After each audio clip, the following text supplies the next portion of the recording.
Alright, hey everybody, it is Tony and I am back. I got 4 TTMs over the last week. A couple of baseball, a couple of football returns, a couple of Hall of Famers, the usual.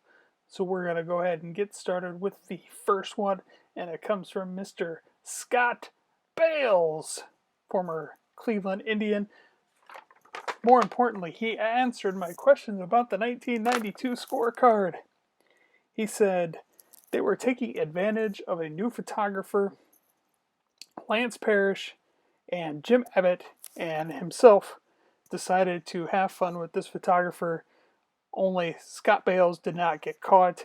Lance Parrish did one on the mound, and Jim Abbott dressed as a catcher, while Scott Bales played an outfielder in his picture. And they caught Lance Parrish and Jim Abbott, and they score decided to let Scott Bales have his outfield picture. So thought that was cool. Next one comes from Mr. Bob Crable.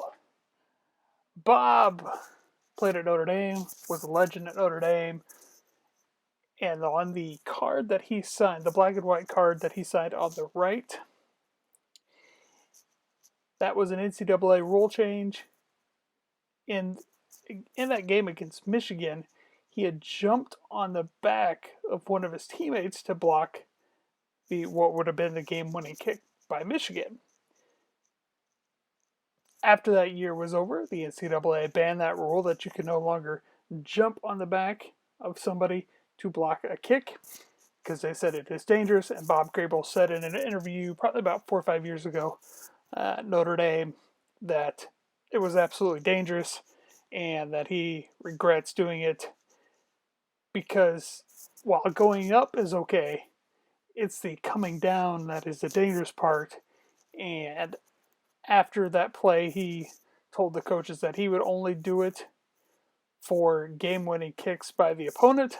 He wouldn't do it for extra points or just random field goals throughout the game. So that was Bob Crable. He was inducted into the College Football Hall of Fame a couple of years ago. Next one is Tim Green, this author extraordinaire. Tim Green, he writes children's stories, adolescent stories, and true crime stories. But as I was doing the graphic for Tim Green, news broke that his foundation has maybe come up with don't want to say a cure, but a strong case to help ALS patients. If you don't know, Tim Green is an ALS patient and is confined to a wheelchair now. So his charity raised a bunch of money and coming close to finding something to help ALS patients going forward. Maybe a cure, maybe some surgical performance that'll help improve their life, whatever. Which is really cool. I'm glad I just stumbled upon that as I was writing that graphic or coming up with that graphic.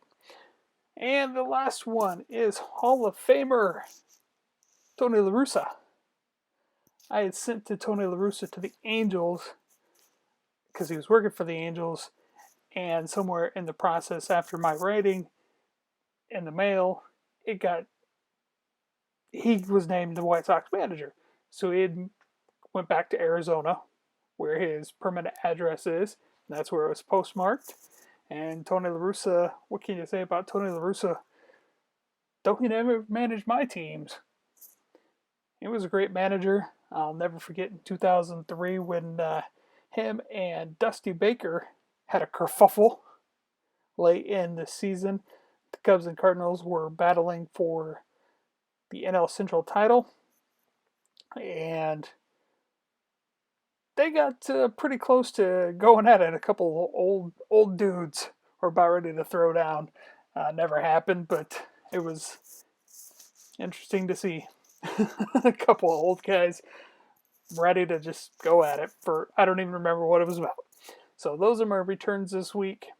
Thank you everybody for watching. I will be back tomorrow with TTM Pick'em. Until then, have a good one everybody. Bye.